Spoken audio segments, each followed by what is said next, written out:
तूफान को पालतू बनाने चले थे पर उससे এবার বাংলাদেশের পর ভারত কাঁপাতে চলছে শাকিব খানের তুফান সিনেমা। ইতিমধ্যে বিহারে করেছেন নতুন রেকর্ড। শাকিব খানের তুফান সিনেমা বাংলাদেশে ব্যাপক সফলতার পর মুক্তি দেওয়া হয় একাধিক দেশে, সেখানে ব্যবসা সফল হয় এই সিনেমা। আর এরপরই তুফান টিম সিদ্ধান্ত নেয় হিন্দি ডাবিং করে পুরো ভারতে মুক্তি দেবে এই সিনেমা।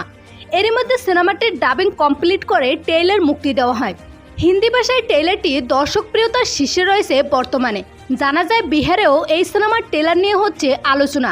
ইতিমধ্যে বেশ ভালো রকমের সিনেমা হল পেয়েছে বলেও জানা যায়। এই বিষয়ে পরিচালক রায়হান রাফি বলেন, আমরা বড় পরিকল্পনা নিয়ে এগোচ্ছি, তাই হিন্দিতেও ডাবিং করছি। আশা করি ভারতের অন্যান্য জায়গায়ও সিনেমা ভালোভাবেই মুক্তি দিতে পারবো। বিহারের পর ভারতের আরও বিভিন্ন জায়গায় সিনেমাটির মুক্তির কথা রয়েছে। উল্লেখ্য, আগামী সেপ্টেম্বর মাসের 13 তারিখে বিহারের সিনেমাটি মুক্তি পাবে এবং খুব তাড়াতাড়ি ওটিটি প্ল্যাটফর্মে আসবে বলেও জানা গেছে।